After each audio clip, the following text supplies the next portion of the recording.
Assalamualaikum warahmatullahi wabarakatuh, murid-murid. Alhamdulillah, insyaAllah hari ini kita akan sambung pelajaran kita iaitu Sirah tahun 3. Sirah tahun 3. Jadi, tajuk yang kita akan belajar pada hari ini adalah Al-Quran. Al-Quran. Jadi, kita masih lagi di dalam tajuk Mukjizat Nabi Muhammad sallallahu alaihi wasallam.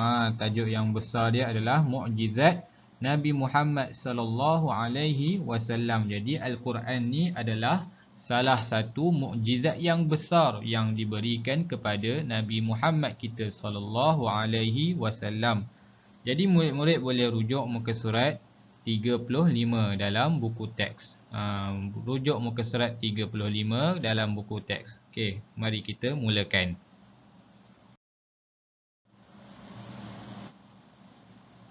Al-Quran. Apa tentang Al-Quran ni? Apa yang kita perlu tahu tentang Al-Quran? Okey, yang pertama, Al-Quran ialah kalamullah yang menjadi mukjizat kepada Nabi Muhammad. Al-Quran ni adalah kalamullah yang menjadi mukjizat kepada Nabi Muhammad sahaja. Tidak diturunkan kepada Nabi lain. Ianya hanya diberikan kepada Nabi Muhammad sahaja.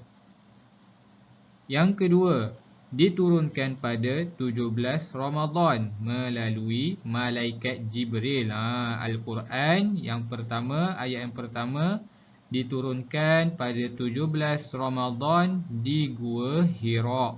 Di Gua Hira melalui malaikat Jibril. Jadi sebelum ni kita dah belajar ayat yang pertama yang telah diturunkan kepada Nabi. Ayat apa? Iqra' bismi rabbikal ladzi khalaq.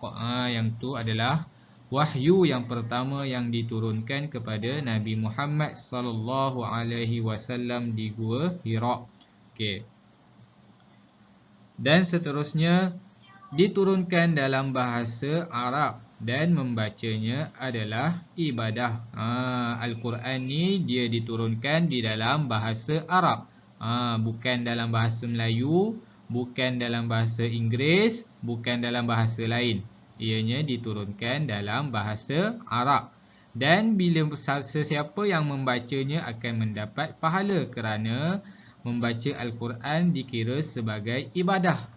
Jadi sebagaimana Nabi telah bersabda, membaca satu huruf ganjarannya adalah 10 kali ganda pahala.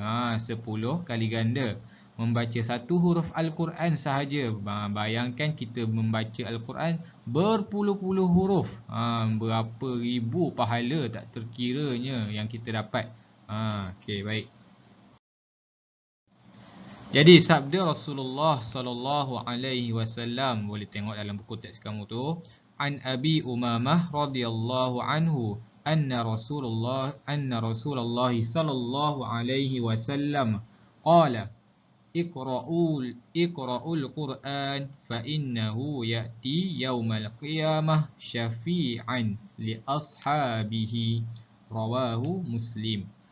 Maksudnya daripada Abi Umamah radhiyallahu anhu, sesungguhnya Rasulullah sallallahu alaihi wasallam bersabda, bacalah Al-Quran kerana di hari kiamat ia akan memberi syafaat kepada pembacanya.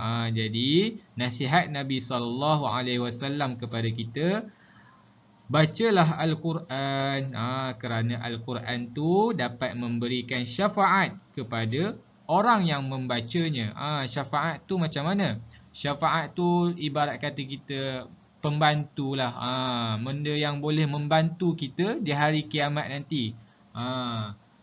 Bila kita dah tak ada apa-apa, tapi tengok-tengok kita dulu kuat baca Al-Quran, suka membaca Al-Quran. Al-Quran pun datang menolong kita untuk memasukkan kita ke dalam syurga. Jadi Al-Quran, bacalah Al-Quran.